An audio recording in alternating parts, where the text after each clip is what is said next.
Who is the mysterious man upstairs, and why does his restless spirit roam the halls of Washington's oldest hotel? Is this seaside haunt occupied by long-deceased workers from its past? Who or what is so intent on keeping Room 8's door locked tight? Find out the answers to these questions and more as we uncover the mysterious hauntings and history from Shelburne Hotel in Seaview, Washington. I'm Sarah. And I'm Erica. And this is The Haunted Atlas, a haunted U.S. podcast. In the interest of fully exploring history of certain locations, The Haunted Atlas may discuss sensitive or disturbing topics. Listener discretion is advised. Separated by a lovely garden from the main thoroughfare running the length of the small Washington town of Seaview is the historical Shelburne Hotel. Offering shelter from the Pacific's stormy disposition, the hotel is a haven for locals and visitors alike. However, some have emerged from those weather-laden nights with tales of unexplainable experiences. The Shelburne Hotel is the longest continuously operating hotel in the state of Washington. Cool. The story begins in the 1890s in Seaview. The community at this point was made up mostly of private cottages and homes that were used as summer retreats for the wealthy. Okay. However, people were continuing to travel here regularly from Portland. And by the mid-1890s, it was identified that there was a need for a hotel. Right. Enter the Shelburne, which opened in 1896. The hotel was built by Charles Beaver, who named it actually after a hotel in Dublin. Yes! I don't know if I should even get into this right now, because there's a character later in the story named Georgina. Yeah. And I was trying to look up anything about her. And there was a Georgina Hogarth who had written communication with Charles Dickens, but they were staying at the Shelburne Hotel in Dublin. That's really interesting. Yeah. And so I was like, dang it, wrong hotel. But that's so funny to hear that this one was then named after. Yeah, and still Charles and Georgina. Yes. Even though different people. Yeah. That's really interesting. He then sold the hotel to William Hoare in 1806 after a decade of success. 5 years later, in 1911, Hoare expanded the Shelburne by combining it with a building he owned across the street. And this is by far the most interesting story of a hotel that I have ever heard. To do this, he actually used a team of horses to physically pull the Shelburne across the street. Is that even I guess it is possible, but that's so crazy. Yeah. You can see it sometimes nowadays where people will buy homes and they'll just kind of put them on like trailers to transport them. But this with a team of horses? Yes. What a thought. I know, because the logistics of that across the street, how do you even get it across the road? And how do you make sure it's not damaged? Or if it gets damaged, is it really worth the effort? In my mind, I thought he would have just made like two separate campuses of the same hotel. Like, this is the Shelburne, it's on both sides of the street, but I guess you want to avoid visitors having to cross that street. Fair. It has not moved since that day. Combining the buildings added 15 new rooms and a large yard. The hotel was wildly successful, but did change hands a few times. In 1977, Lori Anderson and her partner David purchased the Shelburne. Under their management, it saw even more expansion and renovation. They added a pub, and they also added private bathrooms to the hotel. So the rooms didn't have private bathrooms. Oh, that's a really nice addition. I'm sure that kind of drew people in even more. Yeah, I think with older hotels, it was more common to have a communal bathroom at the end of the hall. Yeah. So this was considered a luxury thing. But it was already the 1970s by then, so I think pretty standard. Ah, yeah. The pub is a nice addition because it can draw people in that are staying at the hotel and then also to see it because it is a very historical building. Yes, yeah. Lori and David maintained ownership until 2018 when they sold the property to Tiffany and Brady Turney, who founded Adrift Hospitality. And I love the story of Tiffany and Brady because they have personal connection to the hotel. They had their wedding reception there. That's so sweet. And they frequented it while they were both growing up. Oh, that's really nice. So did they know each other then all the way through their lives? It didn't say how well they knew each other growing up, but I believe they both spent a lot of time in the kitchen there. So I would imagine that they could have crossed paths. Yeah. And that could be the reason that they got married there, if it is that special to them. Yes. I kind of like the idea, though, of them not having met until later in their life and then both having discovered that this hotel meant a significant amount to both of them. That's true. That would be very serendipitous. Yeah. And I love that it's such an important piece of Washington history. And it's such an important piece of history to the people that own it. They truly care about it and treasure it. Throughout the hotel's history, it has gained a reputation for being a beautiful piece of Washington history, but also for being haunted. Hi, I'm Hannah. And I'm Matt Hannah. We're Horror Hour with the Hannahs, a married couple who love digging into the guts of horror movies. Literally and figuratively. Whether it's new releases or cult classics, on our podcast we break down the scares, themes, and hidden messages with just the right amount of love and humor, with some occasional bickering. So grab your popcorn and your emotional support blanket and join us Wednesdays For a spooky good time with Horror Hour with the Hannahs. Available wherever you listen to podcasts. Subscribe today, if you dare.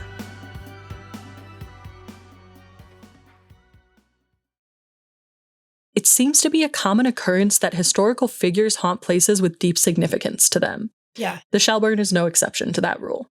The original owner, Charles Beaver, is said to linger at this hotel. His spirit has been attributed to a haunting known as the man upstairs. This ghost roams the hallways of the hotel's upper floors and has even been known to stomp around. Huh. And it's interesting to me, the idea of stomping around. It specifically has occurred during renovations in the 70s and 80s when they were adding the pubs and the bathrooms and stuff. Right. We know that renovations can really disturb spirits that are here. So I think that could have something to do with this stomping. Yeah. Also, it's interesting that he's such a main part of this hotel's history and he's kind of referred to as just the man upstairs.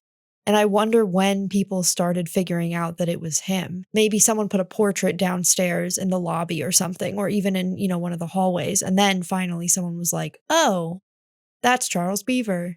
Yeah, I think with the man upstairs stomping, because it's auditory and no one sees it necessarily, people are skeptical about whether or not it's him. But I think it makes a lot of sense that it would be him. Yes. And people have seen him, not associated with the stomping, but they have also seen him. Visitors say that the apparition looks like the man is looking for someone or something. So I wonder what that could be. Yeah, that's an interesting concept. And especially if it was more active during renovations. I'm wondering if that actually, now that you say that, if his confusion has to do with a change of layout. Yeah. Or even that the hotel is now across the street. Oh, that's a fair point. Maybe he's looking out the windows like, I do not remember this view from when I was there. He's like, suspicious. Yeah. And if he is looking for an item or confused, the stomping could make sense. Oh, yeah. If he's angry or not angry, that's not the right word. If he's, confused, I guess, for lack of a better term. I he know could when be stomping. Yes. I know when I'm looking for something, if I'm kind of in a panic, I'm not really caring about how loud I am. You know what I'm saying? Yes. Like, I'm kind of like digging through things or walking from room to room. So I agree with you completely. I think the stomping does make sense in tandem with him kind of looking around. Yeah, that's a great point. The panic, he realizes he's across the street. Yeah. And then he's like, where am I? What has happened? Right. Yeah. Some of the spirits here are not as passive as the man upstairs. There's a specific story about room 8. The traveler staying in this room left the room only to return to find it locked. And the deadbolt was locked. Oh. So that can only be done from inside the room. Right. To gain access, workers actually had to get in via a window. No one knows the cause of the locked door, but many people think that it's one of the Shelburne spirits. Who do you think this could have been? That's a really good question. I can't imagine, honestly, that this would be a previous owner or someone super significant. I actually think this might be a guest of some kind. Of course, I'm not sure of the history in total, so I don't know if there were any deaths of guests on the property, but it's almost as if the guest was kind of sitting outside realizing someone was in their room, like, hello, what are you doing in my room? And as soon as that person left, they were like, okay, great, I can take this back now. Interesting. So you're thinking it's a guest haunting, but it's an intelligent haunting. Yeah. I'm thinking it's a guest haunting that's maybe not an intelligent haunting of just running on a circuit of you walk into your room, you lock the door. Why wouldn't you? Yeah. Either way, it's hard to attribute this to something that's not paranormal, because how could that happen? Yes. And in my opinion, they've obviously been very successful. So if this was a mechanic issue, then they would have gotten this fixed already. Right. And it's a key door. Yeah. So how would that happen? And to know that the workers had to use a window and roof to access it, there's no way anyone else could have gotten into that room. No. I shouldn't say no way. Of course, never say never, but it's very unlikely. Yes. So I also think it's a guest. It's interesting that you do too. Yeah. Room 6 is also known to be haunted, but we do know more about this haunting. The ghost here is named Nina, and she actually used to live in the hotel, which is an interesting concept to me. I wonder how often people would actually live at hotels. Yeah, actually, because I don't know that that's a common thing anymore, especially with modern technology like Airbnb. That's a good point. She is seen in both room 6 and wandering the halls nearby. And she's known to be a bit of a trickster, known to tap or poke at people. And she's also known to wake people up. That's really funny. It's funny in concept, but terrifying in practice, I feel. Does she only do this in room 6? Or is this like, okay, so you kind of know what you're getting into, I'm assuming, if you stay there? If you know the hauntings. Oh, true. Also fair. What if you just show up and you randomly get assigned room 6 and you have no idea what's happening? Yeah. Well, and so does she stick around after she wakes them up, or is this more of a thing where she wakes them up, but maybe they don't see her? People do see her, actually. And interestingly enough, similarly to Charles, she is reported to be seen as if she's looking for someone or something. Oh. I think this is really strange. And it begs the question in my mind, is there a bigger mystery here? What is everybody looking for? Yeah, that's a really good question, because her and Charles Beaver, alive, were not there at the same time, correct? It didn't say when she was there. Okay. I'm guessing not, because he was the first owner. Right. So if they're both looking for something, then there's either a huge coincidence that they've both lost something, or, like you had said, there's something bigger going on. Right. Maybe I'm just tying it in for the sake of the narrative that I like. Maybe it's something hiding in room 8 behind the locked door. Oh my gosh, yeah. Everyone's trying to figure out what it is. Yeah. Or who it is. Nina is also known to move objects around the room, and visitors report strange feelings overall happening in room 6. There are even more haunted rooms in this hotel. And remember, there's not a ton of rooms. Yeah. Guests that stay in room 2 report a presence that sits on their bed at night. Oh. And they didn't give any descriptions because they don't actually see the person as an apparition. It's just the feeling of someone sitting on the end of your bed. Yeah. And whenever we have multiple ghosts that we know are there, but we don't have visuals, it makes me wonder if it's the same ghost just appearing in multiple places. Like, could this be Nina just sitting on the bed? Could this be Charles just sitting on the bed? Yeah, I mean, that's a good point. This would be worse to me. If I wake up and Nina's there, even if I didn't know the lore, you're kind of disoriented. I think you would be scared. But if I'm in room 2 and I just can't fall asleep because I feel something at the end of the bed, but I can't see it, I'd rather be able to see something and say, okay, well, at least I know what this is. Yeah, because then you'd get in your head about, is this real? And I wonder if with the feeling of someone sitting on the bed, there's actually the physical representation of an indent. I didn't see anything about that, so that's all speculation. Yeah. But that would really play tricks on my mind. I'm obviously not quite certain about the lighting in this particular hotel, but I think hotels that are older tend to have less lighting than the modern ones. It's almost like you're using blackout curtains. You really can't see in front of you too far. Whereas like now you can keep your TV. I mean, I'm sure there's TVs there, but you know what I'm saying? I think it's more pitch black. And so if I'm feeling something sit down on the end of the bed, I would almost think there was a real human there.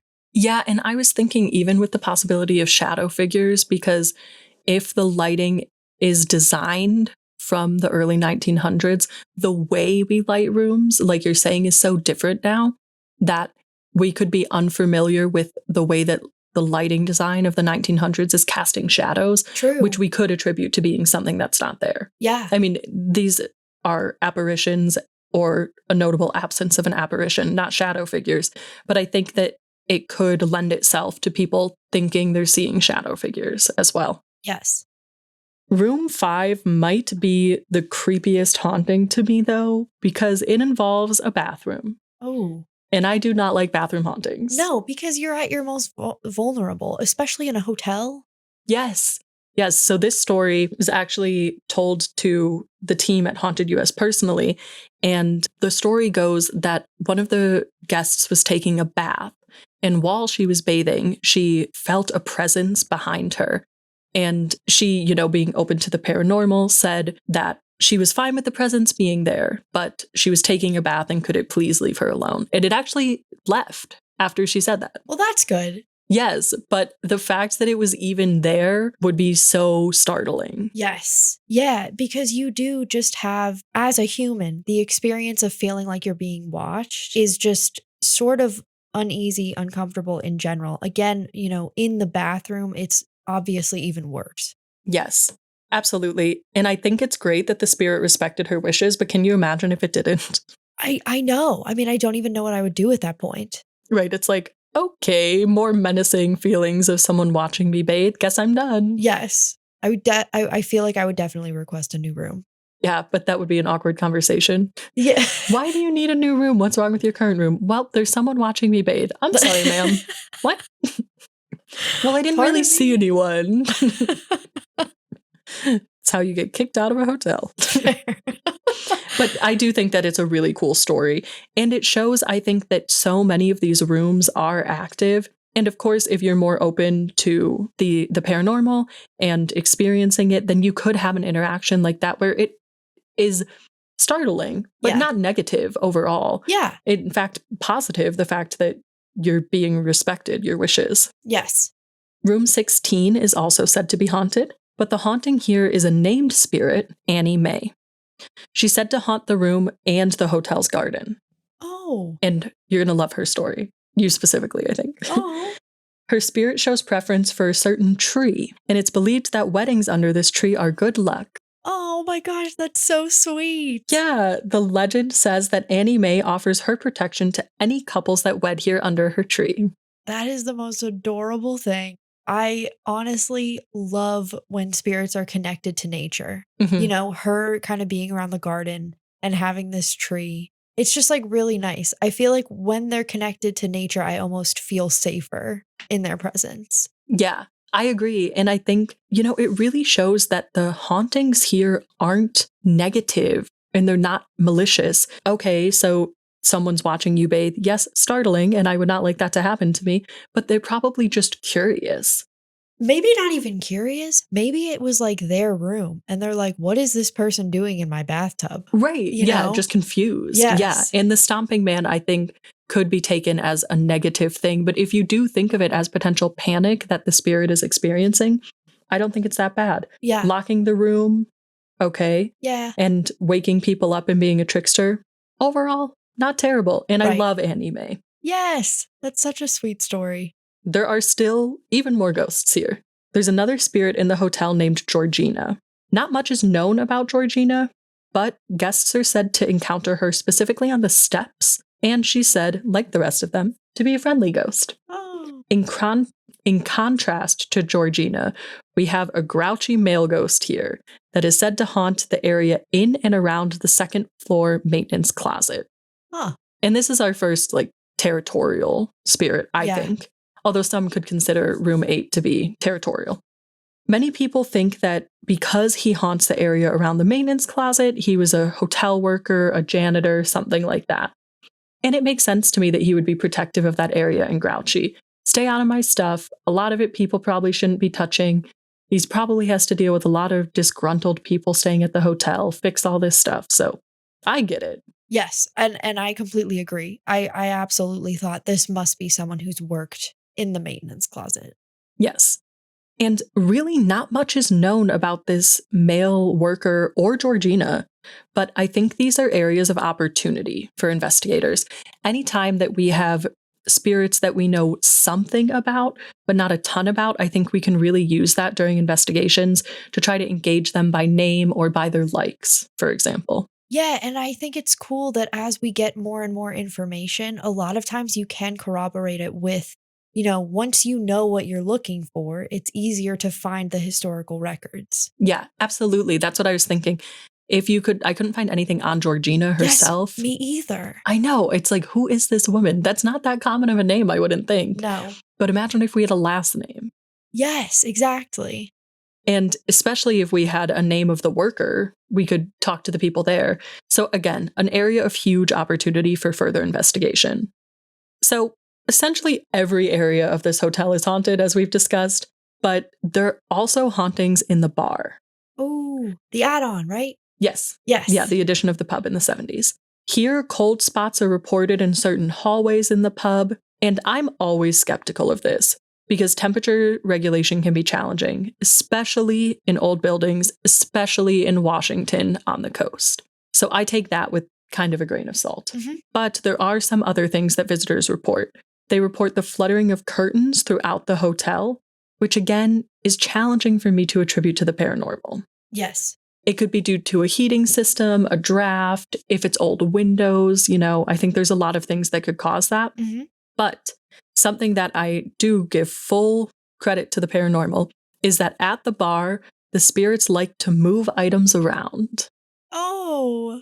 There are glasses that fall on their own, towels that move on their own, things like that. And to me, it sounds like a worker. It sounds like someone is almost working through their shift, making drinks or cleaning up. Maybe they haven't realized that they've passed on, so they're just going through the motions of their day. On the flip side, it could be that all of the things are in the wrong spot and they're fixing it. That is a funny idea. It could like, be. Please stop putting the towels over here. They go over here. Like a Towels manager. Don't go there. Yeah. And something that I was thinking too is, again, I don't think that all of these hauntings have to be in isolation. Mm-hmm. The spirit moving something around at the bar could also be the grouchy janitor. Oh, yeah. You never know. Yeah. Especially if things are in the wrong spot. Yes. Maybe that's why he's grouchy. Because I was thinking he just didn't want people in his space, but maybe it is because things are so different now and things have been moved around and it's his job to make things right, as it would have been in life. Yeah, and I'm wondering too if, I don't know how far the maintenance closet is from the bar itself, but it's also possible that maybe the spirit that's there is actually, like maybe it's vice versa. Like maybe depending on the, distance between the two, the spirit is actually someone who worked at the bar and then they use the maintenance closet for something to do with the bar. Oh, that's a good point too. Maybe it used to be storage of extra stuff. Yeah.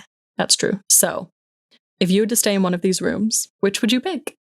That's a good question. I think, which one was Nina in? 6. Yes, I would stay in room 6. I personally, honestly, I know I'd be terrified, but I am curious at some point in my life to see an apparition. So I think gambling that on a spirit who's just kind of a prankster, I think is a safe bet.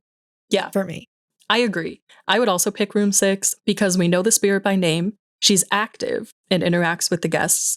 And I want to know what she's looking for. Yeah. So I think if she woke me up, I would try to engage and say, like, is there a bigger mystery of the Shelburne Hotel? Again, I'm not trying to spread any conspiracy theories here, but it's really interesting to me that both Nina and Charles are looking for something. And it makes me wonder if they're looking for someone. Yes. Yeah. I think this would be a really cool room to have a recording going the whole time. Yeah, absolutely. And try to catch something. So I would also pick room 6. If you have been to the Shelburne and stayed in one of these rooms, we would love to hear about your experience. You can email the team at hauntedus.com and include Haunted Atlas episode 10 in the subject, or you can find us on social media at HauntedUS. Tune in to our next episode to see where we drop the pin on our adventure across the Haunted US. This episode of Haunted Atlas was presented by Sarah Sweeney and Erica Barrett. It was researched by Sarah Sweeney, supported by research from Haunted US head writer Mitch Gott, with production assistance by David Sweeney, and music by Colleen Johnson. Our executive producer is Brandon Rugsey.